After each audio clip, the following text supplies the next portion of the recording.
Então vamos dar início ao nosso segundo ciclo. E começa comigo, que já foi apresentado, Adriano Paranaíba. Eu quero aproveitar a pergunta que a gente terminou o último painel, falando que profissional, né? Perguntaram para a Luciana, profissional que vocês procuram e tal. E eu tenho uma característica interessante, né? Eu sou um economista que fui fazer doutorado em transportes e depois fui estudar urbanismo. Ou seja, hoje os economistas não gostam de mim porque eu não falo de economia, os urbanistas não gostam de mim porque eu sou economista e o pessoal do transporte não gosta de mim. Então, no final do dia, você acaba se tornando o chato da sala. Esse é um pouco do perfil que eu acho que o profissional precisa ter, que é justamente esse perfil de sair da caixa. Eu acho que o que nós precisamos hoje para resolver o problema das nossas cidades é a gente sair da nossa caixa, sair do que os administradores chamam de pensamento em silos. Então, nós temos que ser multidisciplinares. Como assim? Se a gente parar para pensar, antes eu quero fazer um merchan, meu podcast Transportar e Precisa. Se você não assinou, assina, senão algo pode acontecer com você. Então, o que acontece na nossa cidade? Quando a gente pega lá e vai estudar economia urbana, a gente enfrenta 4 problemas. Todo o manual de economia urbana fala de 4 problemas. Problema relacionado a congestionamento, pessoal do trânsito. O problema relacionado à poluição, pessoal do meio ambiente. Pessoal da habitação, vocês, da construção, né? E o pessoal da segurança pública, correto? Então, são esses 4 problemas que comandam as cidades. A pergunta que a gente faz é: quem causa qual problema? Quem que causa quem? É o problema da habitação que causa o problema de segurança e que depois vai causar o de poluição e depois de... Quem que causa qual problema? E aqui a gente tem uma discussão muito importante, porque nós não aprendemos a diferenciar correlação de causalidade.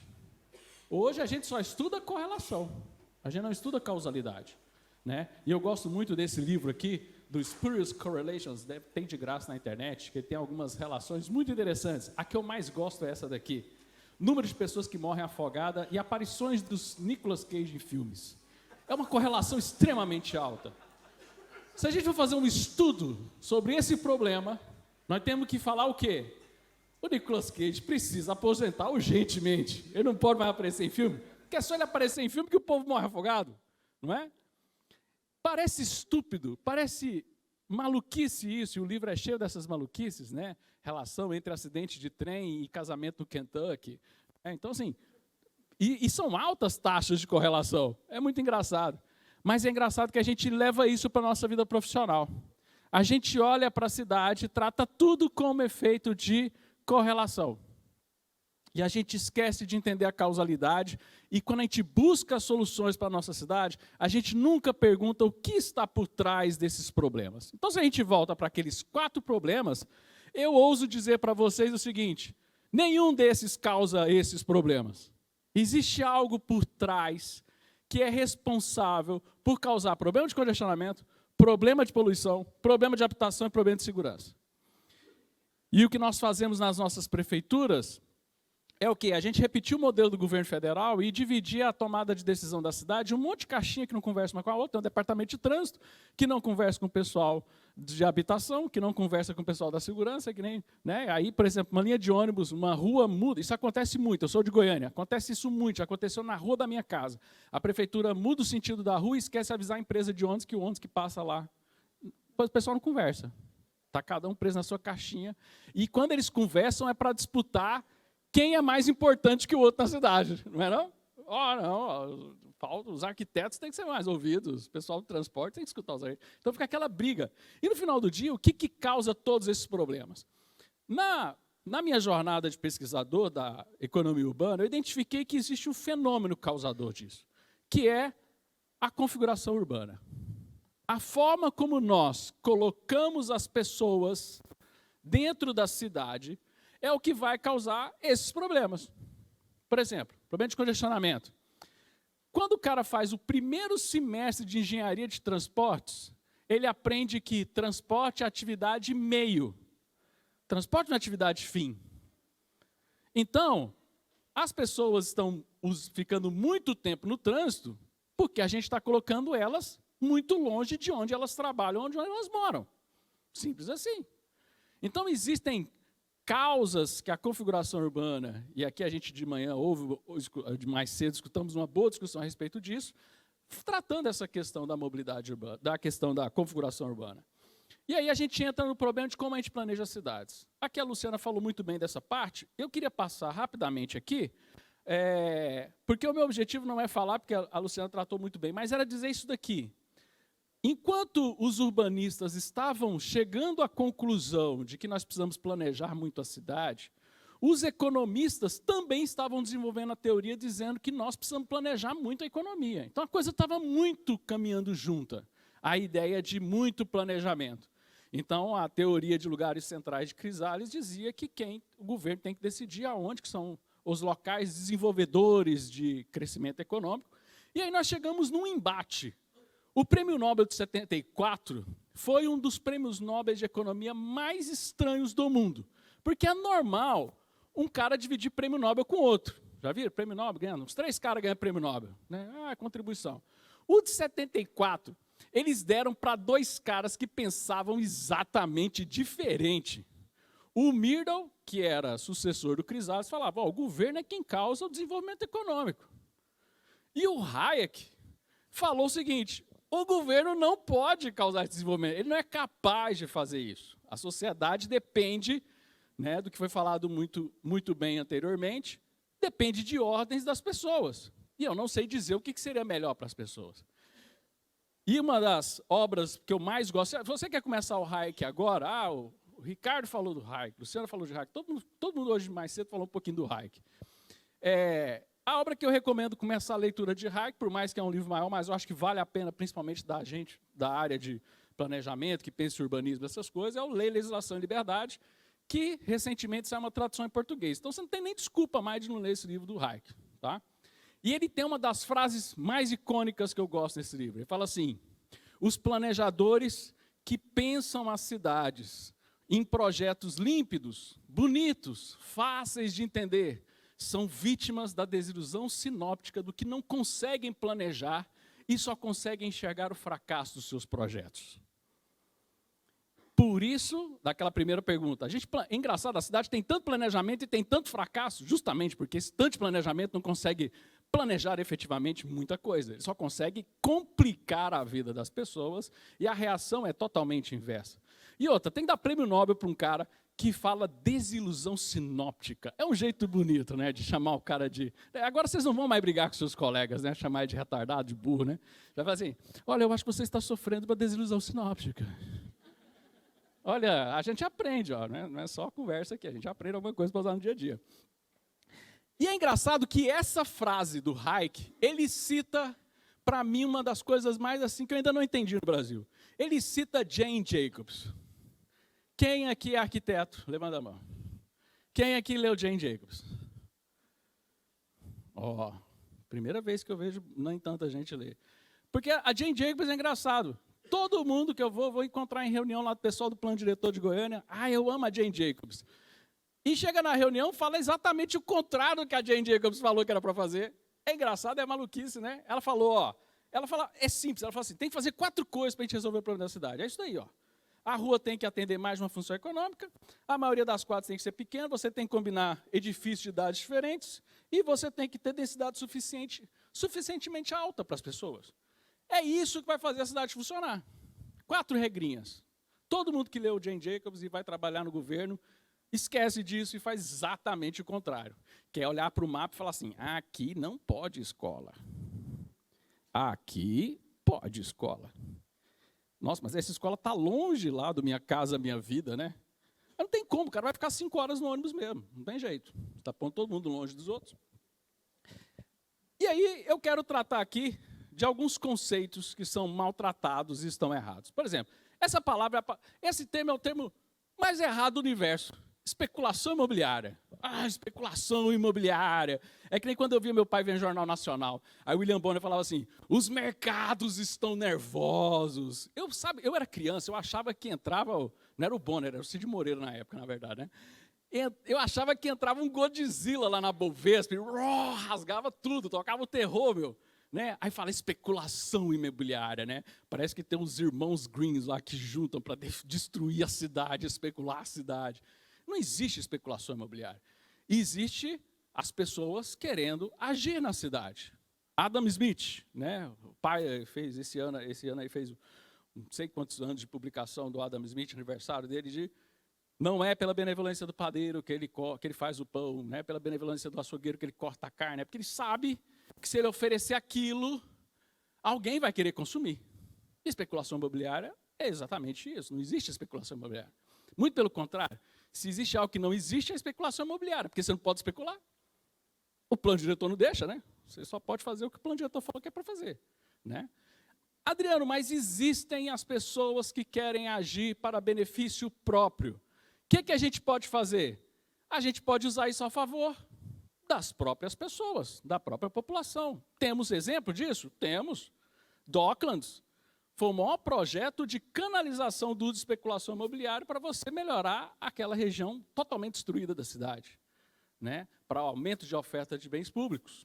Crescimento, é uma das regiões melhores hoje, era o trem abandonado que tinha lá. Outras cidades, Barcelona, aprendeu muito também, reconfigurou lá, fez uma série de projetos para você requalificar o uso da cidade, usando quem ao seu favor? A tal da especulação imobiliária, né? O metrô de Hong Kong. O metrô de Hong Kong, gente, antes de começar a obra, eles já tinham o dinheiro de fazer o metrô todinho, usando especulação imobiliária para poder fazer a oferta de bens públicos. Então, vejam, não é uma questão de existir forças de mercado ou não. É como que nós vamos reagir a essas forças de mercado. Mesmo porque, como o Mises falava no seu livro 6 Lições, não é o rei de chocolate o dono da fábrica de chocolate. É o consumidor. Porque se o consumidor não quisesse comprar chocolate, aquele cara não seria o rei de chocolate. A mesma coisa da oferta imobiliária. Ninguém vai fazer oferta imobiliária de algo que não vai vender. Correto? Então, nós estamos atendendo as pessoas. Isso é um ponto importante. E aqui, contrapartida, nós temos o metrô de Brasília. Esse daqui eu gosto de falar, cara, né? Toda vez que eu vou em Brasília, o pessoal fala assim, Adriano, vamos privatizar o metrô de Brasília? E quem vai comprar essa bagaça, velho? Um trem que não se paga. Olha aqui que genial. Olha, foi feito para não ser viável. É para ser estatal para o resto da vida. Olha aqui. Você tem estação de metrô aqui, aí não tem nada em volta. Porque é proibido aqui. Aqui em Brasília se construiu uma faixa de pedestre aqui, o Lúcio Costa ele revira no túmulo dele lá, né? Ele morre. Morre de novo, né? Ele já está morto. O Oscar Niemeyer também morre. Aí não tem nada perto. Como é que você vai fazer uma estrutura dessa viver de renda que não seja só a tarifa? Você tem que fazer o quê? Você tem que jogar imóvel para dentro daquele uso urbano, como, por exemplo, é o metrô de Hong Kong. Como é o metrô, quem viaja para a Europa, todo metrô, toda estação de metrô tem o quê numa estação de metrô? Ou tem um shopping, tem um condomínio. Por quê? Porque, olha que maluquice, eu estava falando agora há pouco, na hora do almoço, né? No intervalo. Como é que a gente pode esperar que a prefeitura consiga mais dinheiro com a arrecadação de impostos se a prefeitura quer proibir atividades que paguem impostos? É meio contraproducente, não? Se a prefeitura quer ganhar dinheiro arrecadando imposto com IPTU, por que ela fica atrapalhando os prédios subir, fazer uns espigão aí, subir uns prédios altos? Eu fui dar uma check-in no meu hotel aqui, em Porto Alegre, aí a moça perguntou assim, o senhor gostaria de ficar num lugar alto? Aí eu, qual que é o andar mais alto de vocês? Aí ela, 6º andar. Aí eu, minha senhora, eu moro no 26º andar lá em Goiânia. E é uma maravilha, né? Uma vez um repórter daqui me ligou e falou assim, vocês aí de Goiânia não ficam assim, sentindo muito claustrofóbico, assim, um prédio muito perto do outro? Eu, nossa, é verdade, eu quase não consigo respirar, né?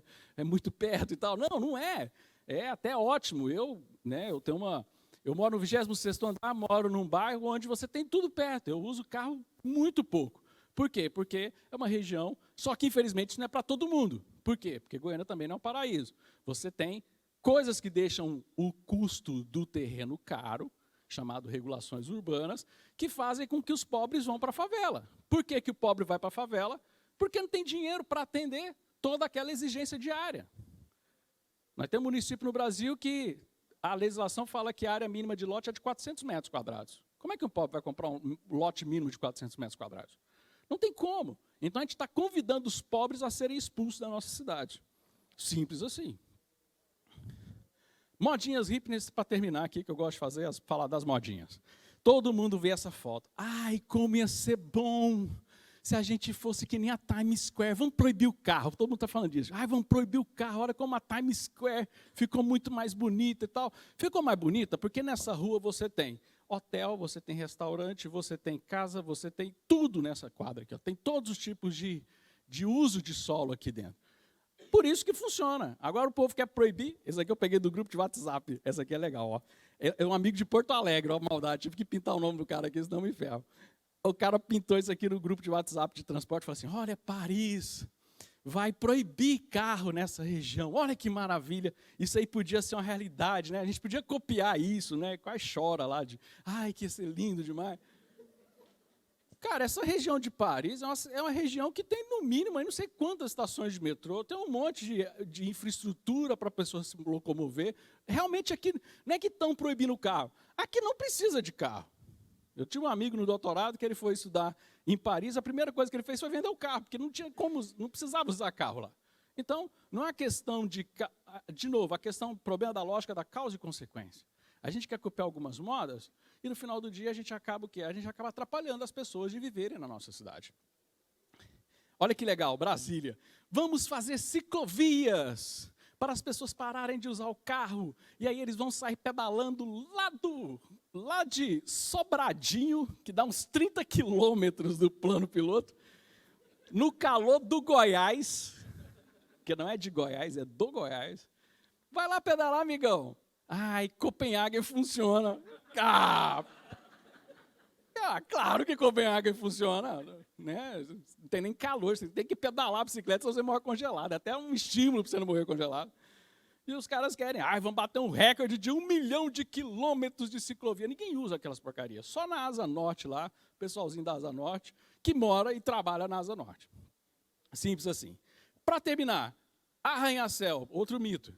Arranha-céu é adensamento? Aqui não estou falando bem, não estou falando mal de arranha-céu. O problema é a gente ficar com esse negócio de falar assim, tem que fazer isso porque isso... Não, tem que olhar a realidade. Depende muito de quê? Da combinação de uso diário. Não adianta fazer um monte de arranha-céu e você não puder ter um uso misto do solo ali. Você não puder ter comércio junto com residência, porque não adianta, você vai juntar um monte de arranha-céu e você vai ter muito mais gente disputando área de estacionamento para poder pegar o carro, para poder ir lá na padaria que fica a 2 km de distância. Não compensa o cara ir a pé. Né? E outra coisa, adensamento não necessariamente significa quantidade de arranha-céus. Por exemplo, você tem a diferença de Barcelona, que tem um adensamento muito maior do que Manhattan. Adriano, então qual que é melhor? Para Barcelona, funcionou bem adensar sem precisar fazer prédio alto. Para Manhattan, funcionou bem fazer prédio alto. O que vai funcionar para Porto Alegre? Eu não sei, vocês sabem. A cidade aqui vai descobrindo. Esse é o ponto, não é chegar e copiar uma fórmula de bolo e jogar e resolver o problema para as pessoas. As pessoas precisam pensar nas suas soluções, precisam pensar na cidade que nós queremos. E, para isso, nós precisamos de uma visão multidisciplinar. Você tem que ter uma visão da economia, você tem que ter uma visão da mobilidade, você tem que ter uma visão da engenharia para você identificar como que a gente pode resolver os problemas das nossas cidades. Pessoal, muito obrigado, essa era a minha fala.